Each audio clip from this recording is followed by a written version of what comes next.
Sci-fi can be so good when it's done right. The Fifth Element, released in 1997 and directed by Luc Besson, starring Bruce Willis, Mila Jovovich, Ian Holm, Gary Oldman, Chris Tucker, and Charlie Creed Miles. With a production budget of 90 million, a domestic take of 63 million, worldwide take of 200 million, for a worldwide total of 264 million, and a profit margin of $174 million. Less all marketing and associated costs. Characters, well, talk about iconic sci-fi characters. Starting with Bruce Willis as Corbin Dallas, space commando type, now driving a taxi, and generally down on all of his luck. It's a fun character, it's a standard character, however. If you've seen Bruce Willis in an action movie, you've already met Corbin Dallas in just one of his many other guises. But as for key, I'm going to call him a key non-essential character, is Ruby Rhod. This is the legendary performance by Chris Tucker of this over-the-top, super flamboyant, ridiculous character. And he's spectacular in it. But the real star of the show is Lilu. Pretty sure this is the first time I've ever encountered Mila Jovovich before. Left a lasting impact. This character is quoted so much in this house. A sympathetic character, easily identified with, vulnerable yet powerful. You're worried about her and you're cheering for her. She's just such a good character and so well presented by Mila. Gary Oldman and Ian Holm. Oldman is the villain. Zorg is just a psychopath, and I really liked the way he presented Zorg. Such a classic villain name too. The limp and the mannerisms and the way he spoke and the hair. Just everything about that character was just the sort of villain you'd expect to be running the show only, but it turns out he's more than capable of doing the dirty work himself. And the priest Cornelius. A very fun support character, brilliantly portrayed by Ian Holm. He brought a lot of the humour but a lot of the exposition, but did it in such an effortless way that you didn't mind. Played well off everyone else in their scene. An excellent actor. So well done. In fact, one of the better actors, if not the best actor in the whole movie. These are legendary characters. These are amazingly well done characters. They're unique, they're interesting, they're exciting. I'm quite happy to be giving characters on this one a 4.25. Story. Okay, now, the story in this starts off very generic. Very generic sci-fi, ultimate weapon, ultimate evil, gotta get the weapon, gotta kill the evil.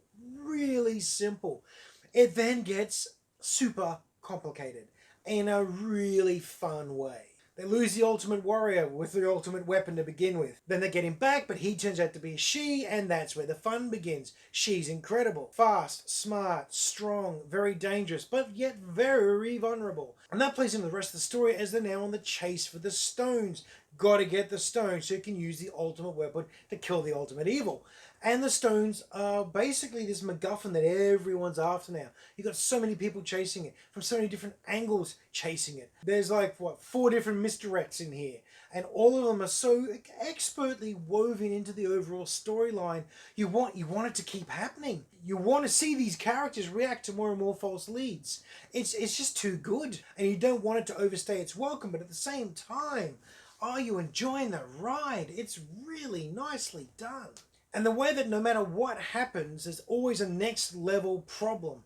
Every time they solve a situation, it just either gets worse or branches off into a new issue that they have to deal with. And it just doesn't stop. Even the slow moments in this movie is just the story taking a breath before it launches again. This is a perfect example of a sci-fi romantic adventure comedy action movie. It's everything. Okay, what would you call it? A sci-fi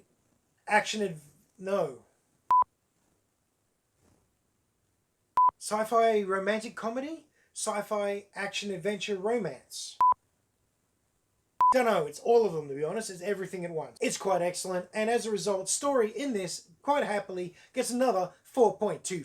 Look and feel. Now here's where the movie even takes up another step. Because what they've done is they've taken the very familiar, from both modern day and other sci-fi franchises, things we kind of expect to see, things we will immediately identify with, and they've just either taken it up another level or taken it sideways. They've adapted what we already know and made it their own. They put their own big stamp on it, but for example, you know what a hover car looks like, right?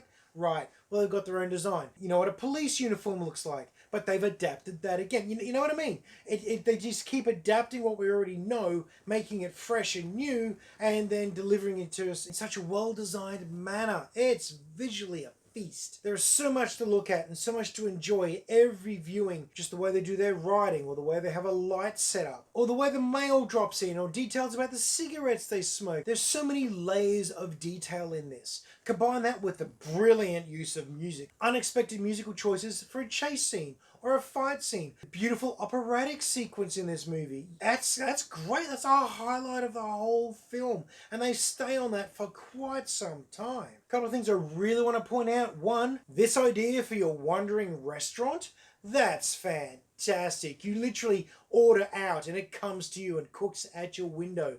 That's brilliant. Set design for a $90 million movie is incredible. They were very specific and selective on what they spent their money on. The CGI doesn't look great for now, but this was released in 1997, so that makes it pretty spectacular, to be quite honest, because while it looks a little shaky, it still manages to hold up nicely. And just the general wardrobe department, they have done a fantastic job at making sci-fi look sci-fi, but without looking completely unfamiliar to us either. Resulting score, look and feel, gets itself a 4. No trouble at all. Now the script and dialogue in this. Okay, while in many ways it's simple, it's a fairly straightforward sci-fi story. It is fairly generic in many ways, and it is step by step by step, and tells a story and gets the characters from A to B, and they do their thing, you know. There's not too much super technical mumbo jumbo, there's no great incredible speeches, and there's no lightning fast back and forth. However, despite all that, it's exceptionally well done, and the way they've edited and cut the scenes backwards and forwards when the different characters are talking, particularly for exposition, is, well, superb. There is one particular sequence where they're talking about the location of the stones, and you'll have one character ask a question, and then it'll cut to the other team answering the question, and the question be asked there, and jump back again. Very effective. It's an old trick, but they do it really, really well, and they keep doing it all through this movie. You'll have someone say a word and it'll jump across to someone else finishing that sentence from that word, or they'll say a number and it'll cut across to something representing that number, or someone's name and it'll cut to them. You know, it does this all the time through the movie, and it's really, really effective. Keeps you on your toes, keeps you invested, and makes the movie feel faster, quicker, and much smarter than it actually is. Once again, it's all about the packaging. Doesn't matter if the story's been told 10 million times, it's how it's presented that really matters, because that's what we're interested in. We want to be entertained. If you're going to run a cookie cutter production, just make sure the cookies are delicious. See, I'll be giving script in this one a 4.5. That kind of sounds fairly high for what it is, really, but it's just so well done and so well developed and delivered. You just don't care. It's just a good time. Fun factor, here's a no-brainer. I loved it. I had a lot of fun. I have fun every time I watch this movie. Even when I sit down and someone says, hey, do you want to watch Fifth Element? I'm like, yeah, I've seen it before, okay. Fine, we'll watch it again. And then like 10 minutes in, I'm just like, oh, this is cool. It's easily up on the top percentage of my favorite go-to films. I used to say top 10, but I think I've got about top 30. And it keeps growing. So I'm just going to leave it as a percentage. So it's an incredibly good time. If you haven't seen this one, if you've been putting it off or only thinking about it, go watch it. I guarantee you're going to love it, unless you don't like sci-fi. If you don't like sci-fi, this is about as much fun as a punch in the head. Because this is absolutely, thoroughly, and constantly, without any sort of apology, sci-fi. Emphasis on the fiction part of that. So fun factor, gets a 4. No surprise, really. Final score, add them all together, we get ourselves a 21. We breached the 20 mark on this one. Not terribly surprised. I knew I was going to get a high score, but just the more I thought about it, the more I loved it. And as I deconstructed it for this review, I kept finding more and more things I liked. So yeah, Fifth Element, a classic and brilliant example of science fiction done right. If you haven't seen it, go watch it. I absolutely recommend it. Once again, only if you like sci-fi. If you do not like sci-fi, this will be stabbing yourself in the eyeball with an icicle. It's not a good time if you don't like this sort of thing. So there's my review. Hope you enjoyed it, and hope you're having a really good week. As usual, please As usual, please like, share and subscribe. Comment down below or on the Facebook page. Have a brilliant week and make some time to go and watch a movie.